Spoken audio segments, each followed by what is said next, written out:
Mummy जी, आप खाली बैठे हो, मुझे जल्दी से टमाटर और प्याज काट के दे दो। मुझे ना डुग्गू को स्कूल से लेने जाना है। अरे बहू, तुम मुझे प्याज टमाटर काटने के लिए दे रही है? तुझे तो अच्छी तरह से पता है मेरे हाथों पैर में दर्द रहने लग गया है। अब मेरे से घर का काम नहीं होता है। ठीक है मम्मी जी, अब आपके हाथ पैरों में दर्द रहने लग गया है, मैं खुद ही काट लूंगी। सुन बहू, आज खाने में क्या बना रही है? मम्मी जी, बनाना क्या, फ्रिज में कोई भी सब्जी नहीं पड़ी थी, सिर्फ और सिर्फ मटर पड़ी थी, तो मैं आलू मटर ही बना रही हूँ। क्या बहू, आलू मटर? आलू मटर छोड़ बहू, मटर पनीर बना ले और साथ में ना मीठा बना लेना। प्रीति आ रही है 2-4 दिन के लिए रहने। अच्छा मम्मी जी, प्रीति दीदी आ रही है रहने के लिए? ठीक है, मैं मटर पनीर बना लूंगी और साथ में कुछ मीठा भी बना लूंगी। ठीक है बहू। और बहू, कल ना मैं गाजर का हलवा बनाऊंगी। प्रीति को ना मेरे हाथ का गाजर का हलवा बहुत पसंद है। ठीक है मम्मी जी, मैं आपको गाजर के हलवे का सामान लाके दे दूंगी।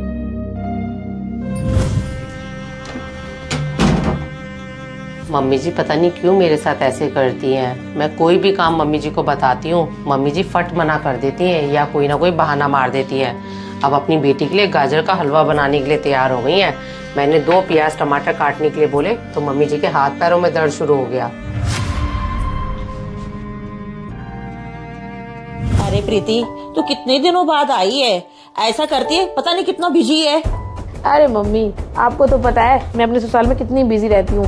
मुझे सारे घर के काम अकेले ही करने पड़ते हैं। मेरी सास को कोई काम बोलो ना, उसकी तो नौटंकी शुरू होती है, कभी ये दर्द कभी वो दर्द। और मेरी ननद ने आना हो ना तो ऐसे भाग भाग के काम करती है जैसे 18 साल की जवान लड़की हो।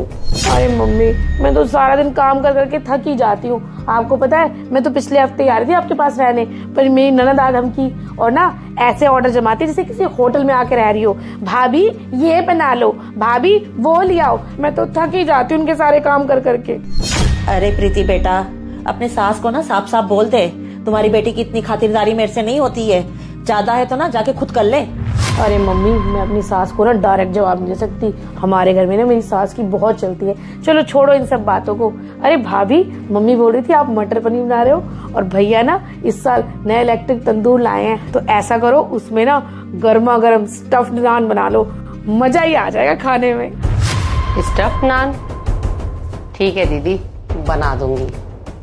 और हाँ, और भी कोई फरमाइश हो ना तो बता देना, लगे हाथ वो भी सब बना दूंगी। मम्मी, ये भाभी इतना अजीब तरीके से क्यों हंस रही थी? ऐसा क्या हो गया? अरे छोड़ तू उसे, अब तू 2-4 दिन आराम से रहे और तेरा जो मन करे ना मुझे बता देना, मैं बनवा दूंगी। अच्छा मम्मी ठीक है। और वैसे भी ना मैं यहाँ पे आराम करने आई हूँ, मैं तो बस आराम करूंगी और बैठ के खाऊंगी पीऊंगी। मम्मी, मैं सोच रही हूँ कल ना लाजपत नगर मार्केट हो आऊँ, वहां से ना सूट भी ले आऊंगी और 1-2 सामान है वो भी ले आऊंगी। क्या आप मेरे साथ चलोगे? हाँ प्रीति बेटा, मैं चलूंगी, क्यों नहीं चलूंगी। एक आध सूट मैं भी अपने लिए ले आऊंगी। ठीक है मम्मी, फिर ऐसा करते हैं कल दोपहर में निकल लेंगे और ना ढेर सारी शॉपिंग करेंगे और पूरी मार्केट घूमेंगे।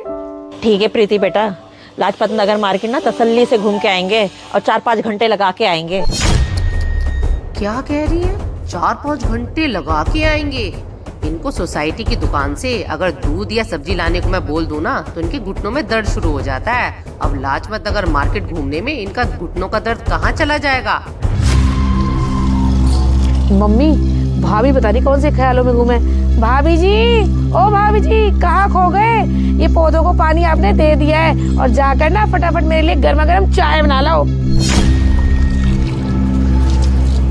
अरे दीदी, चाय तो मैं बना देती, सिर्फ और सिर्फ 10 मिनट बचे थे। मैंने सोचा पौधों को पानी दे दूं, डुग्गू को लेने जाना है स्कूल, उसके लिए मैं लेट हो रही हूँ। ऐसा करो आप खुद बना लो चाय जाकर। अरे बहू, मेरी बेटी क्यों चाय बनाएगी? वो यहाँ पे आराम करने आई है कि काम करने के लिए आई है? ऐसा करना, डुग्गू को 5 मिनट लेट ले आना, जाके चाय बना ले पहले। ठीक है मम्मी जी, चाय बना देती हूँ दीदी के लिए।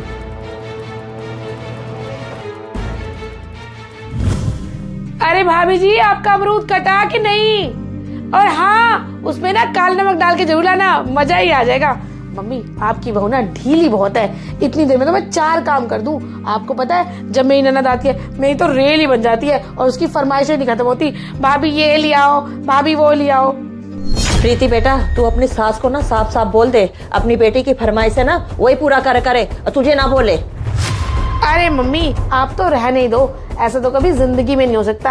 आपको पता है मेरी सास क्या करती है जब उसकी बेटी आती है, सुबह सुबह अपनी बेटी की पसंद का कुछ भी अच्छा से बना के रख देगी और बाकी पूरा दिन सारे दिन अपनी माँ बेटी ना कभी मार्केट जा रही हैं, कभी गोलगप्पे खा रही हैं। और अगर उसकी बेटी ना हो ना घर में तो उसके कभी हाथ में दर्द हो रहा है, कभी पैर में दर्द हो रहा है, उसके सारे दर्द शुरू हो जाते हैं फिर।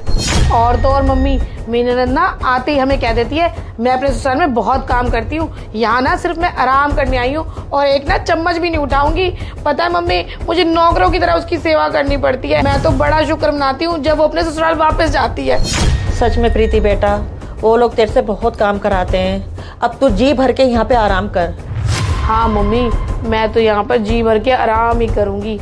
और हाँ भाभी मेरा ना सोया चाप खाने का बहुत मन कर रहा है। कल ना हम लाजपत नगर मार्केट जाएंगे तो दोपहर का लंच तो हम वहीं करके आएंगे, तो शाम को ना आप सोया चाप बना कर रखना मेरे लिए। क्या दीदी, कल आपके लिए सोया चाप बना देती? वो क्या है ना दीदी, मैं आपके लिए सोया चाप बना देती। कल ना मेरी फ्रेंड के बेटे का बर्थडे है तो हमारा डिनर वहीं पे है, मैं आपके लिए ना कभी और सोया चाप बना दूंगी। क्या भाभी, फिर कभी बना दूंगी? भाभी सोया चाप बना के तो मैं भी खा सकती हूँ, पर बेटियां ना अपनी माँ के घर आराम करने आती है ना कि काम करने, और आपको तो मुझे खुश रखना चाहिए। क्या दीदी, खुश रखना चाहिए? एक बात बताओ, कल से आप यहाँ आए हुए हो, जो आप चीजें मांग रहे हो मैं आपको वो हाजिर कर रही हूँ। एक सोया चाप के लिए मैंने आपको मना क्या कर दिया? आपने तो उसी बात का पतंगड़ बना लिया। एक बात बताओ, आप अपनी ननद को कितना खुश रखती हो? कल से आई हुई हो, अपनी ननद के पीछे ही पड़ी हुई हो, मेरी ननद ये करती है, मेरी सास वो करती है, ये मांगती है, वो देती है। आप अपना आप को भी देख लो। दीदी एक बात बताओ, जो सुलूक आपकी ननद आपके साथ करती है आके, वही सुलूक तो आप यहाँ पर आके मेरे साथ करते हो, क्या मुझे बुरा नहीं लगता? दीदी, मम्मी जी, मैं तो बस इतना ही जानती हूँ, एक बहू अपने घर के लिए जितना मर्जी भी कर ले पर अपनी ननद और सास को खुश कर ही नहीं सकती है।